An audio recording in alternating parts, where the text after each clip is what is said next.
अस्सलाम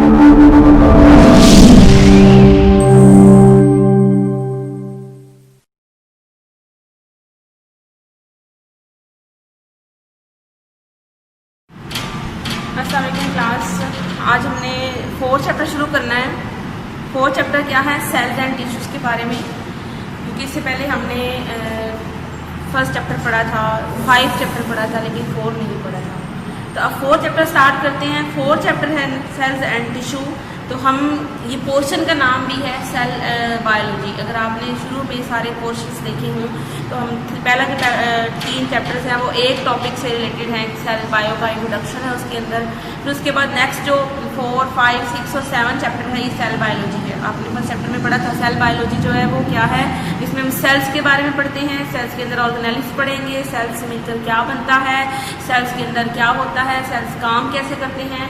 फिर हम इनके प्रोसेसेस के बारे में पढ़ेंगे। तो इसमें 4 चैप्टर्स आते हैं सेल बायोलॉजी में। हम सेल्स और टिश्यूज पढ़ेंगे 4th चैप्टर। 5वें चैप्टर में सेल साइकिल का सेल डिवाइड कैसे करता है, माइटोसिस मियोसिस कैसे होती है। 6ठे चैप्टर में हमने देखा कि सेल्स के अंदर कुछ खास किस्म के कैटालिस्ट होते हैं जिन्हें एंजाइम्स कहते हैं और वो कैसे काम करते हैं। और 7वें चैप्टर में हमने देखा कि सेल के अंदर होने वाले प्रोसेसेस कैसे होते हैं, जैसे फोटोसिंथेसिस कैसे हो रही है, रेस्पिरेशन कैसे हो रही है, ब्रीथिंग कैसे हो रही है, कैसे एनर्जी प्रोड्यूस हो रही है। तो ये डिफरेंट प्रोसेसेस होते हैं that occurring in the living organisms. तो ये सारे जो 4था, 5वां, 6ठा और 7वां चैप्टर है that is about the cell biology. ठीक है, सेल बायोलॉजी एक्चुअली हमने पढ़ा था ना कि ब्रांच ऑफ बायोलॉजी है जिनमें हम क्या करते हैं कि सेल और सेल की फंक्शनिंग को पढ़ते हैं। तो ये सारों चैप्टर उसी बारे में हैं। ठीक है, तो अब हम देखते हैं कि 4th चैप्टर में सेल एंड टिश्यूज़ के बारे में हम क्या पढ़ेंगे, लेकिन उसका आज इंट्रोडक्टरी लेक्चर जो है वो हम देखते हैं। तो उसमें सबसे पहले हम देखेंगे कि माइक्रोस्कोप। ठीक है, माइक्रोस्कोप जो है वो कैसा आला है, एक ऐसी डिवाइस है जिसकी मदद से हम चीज़ों को बड़ा करके देख सकते हैं। वो चीज़ें जो हमें नज़र नहीं आती उनको देख सकते हैं, और वो चीज़ें जिनको हम सही से देख नहीं पा रहे उनको मज़ीद क्लियर करके हम अच्छे से देख सकते हैं। वो जो डिवाइस है that is known as microscope. तो माइक्रोस्कोप की बहुत सारी टाइप्स हैं, हम उसको थोड़ा सा डिटेल इसका टच लेंगे, थोड़ा सा डिटेल से नहीं पढ़ेंगे, लेकिन थोड़ा सा इतना समझ लेंगे कि आपको समझ आ जाए। तो यहाँ पे सबसे पहले जो है टर्म यूज़ हुई है हमारे पास माइक्रोस्कोपी।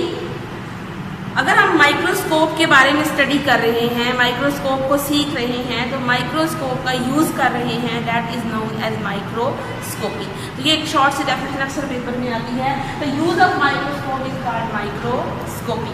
ठीक हो गया। तो अब सबसे पहले जो है ये माइक्रोस्कोप जो है एक साइंटिस्ट था हॉलैंड के अंदर, ज़कारियास जॉनसन। ठीक है, ज़कारियास जॉनसन। इसने 1955 के अंदर क्या किया कि एक फर्स्ट सिंपल सी माइक्रोस्कोप इजाद की। ये माइक्रोस्कोप एक ट्यूब सी थी।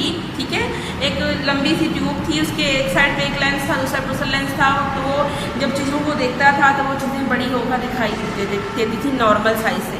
ठीक है, 3 गुना से 9 गुना कितनी बड़ी है, इसके 3 गुना, 4 गुना, 5 गुना बड़ी दिखाई देगी। तो कहने का मतलब है कि एक सिंपल सी जो माइक्रोस्कोप सबसे पहले डेवलप की थी वो साइंटिस्ट का नाम याद रखना, ज़कारियास जॉनसन, हॉलैंड में रहने वाला था, हॉलैंड का था। और 1955 के अंदर इसने क्या किया था, 1955 की 19 आई थिंक सो इसकी डेट जो है वो 1595। ठीक है, 1595 में जो है इसने सबसे पहली जो है माइक्रोस्कोप इजाद की। और इस माइक्रोस्कोप की जो मैग्नीफिकेशन पावर थी, यानी वो चीज़ों को सिर्फ 3 गुना से 9 गुना 3x to 9x जो है वो बड़ा करके दिखाती थी।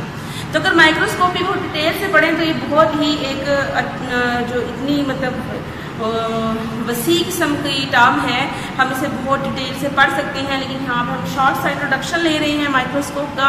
तो यहाँ पे माइक्रोस्कोपी के अंदर 2 टर्म्स हम यूज़ करते हैं, एक है मैग्नीफिकेशन और एक है रिजॉल्विंग पावर। रिजॉल्विंग पावर को दूसरा नाम हम रेजोल्यूशन भी देते हैं। ठीक है, अब हमने सिर्फ ये सीखना है कि मैग्नीफिकेशन क्या है।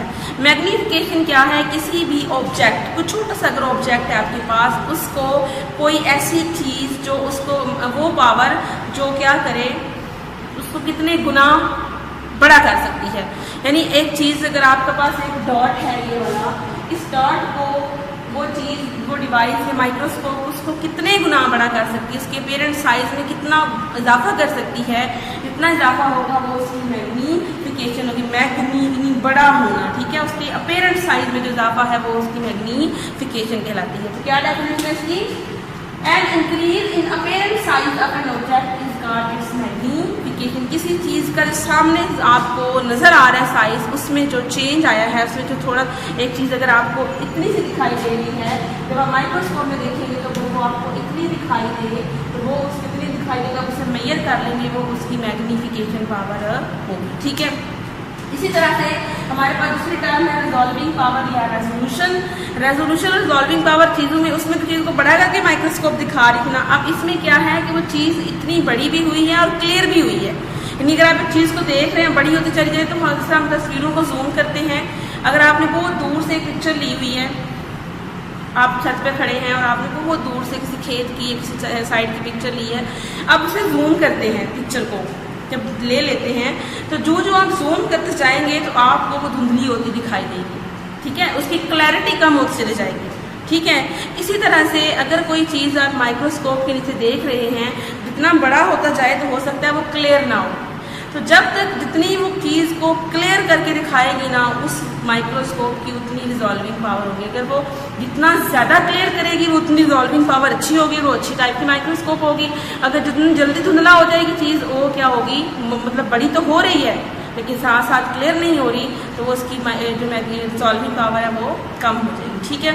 तो कोई भी मेजर ऑफ क्लैरिटी, किसी इमेज की जो क्लैरिटी होती है कि वो कितनी क्लियर होके हमें दिखाई दे रही है, वो क्लियर होने की जो प्रॉपर्टी है वो क्या है हमारे पास है, रेजोल्यूशन या रिजॉल्विंग पावर। और मिनिमम डिस्टेंस है टू ऑब्जेक्ट्स से, आप उस चीज़ को देख रहे हैं और उनके दरमियान जो फर्ज करें ये 2 डॉट है, अब इसे 2 डॉट भी हम फर्ज करते हैं, हमें वाज़िया तौर पर, मेरे को छोटे-छोटे आपको सही नज़र भी नहीं आ रहे होंगे। अगर हम माइक्रोस्कोप से देखें और अगर इससे भी छोटे लगा लूँ तो माइक्रोस्कोप से देखें बड़ा होता जा रहा है, बड़ा होता जा रहा है, बड़ा होता जा रहा है, और साथ साथ हमें क्लियर भी नज़र आ रहा है। तो जितनी देर जितना ज़्यादा क्लियर नज़र आएगा वो उसकी क्लैरिटी होगी, वही उसकी रेजोल्यूशन पावर होगी। अगर वो ज़्यादा क्लियर करके दिखाएगा तो हम कहेंगे कि उसकी रेजोल्यूशन पावर ज़्यादा है और वो ज़्यादा अच्छी माइक्रोस्कोप है। अब इंसान की जो रेजोल्यूशन पावर है आई, ये हमारी आंख है, इसकी देखने की सलाहियत जो है वो कितनी है, तो हमारी रिजॉल्विंग पावर है 0.1 mm। 0.1 mm 0.1 mm का मतलब है तकरीबन एक डॉट जितनी जो है, हम एक बारीक से जब डॉट लगाते हैं आप पेंसिल से, उसको आप देख सकते हैं, लेकिन आप उससे भी बारीक जब लगाएंगे वो 0.1 mm। देखिए 1 mm बहुत छोटा होता है। अगर आपने कभी अपना स्केल देखा हो, स्केल के ऊपर सेंटीमीटर लिखी है, सेंटीमीटर की लाइनें होती हैं और एक हर लाइन के दरमियान थोड़ा सा गैप होता है, वो 1 mm का होता है। तो 0.1 mm का मतलब है कि वो फर्ज करें वो इतना होता है, इतना एक, ठीक है। और इसको आप 10 हिस्सों में तकसीम कर लो तो मेरे ख्याल में हर पॉइंट आपको नज़र नहीं आएगा।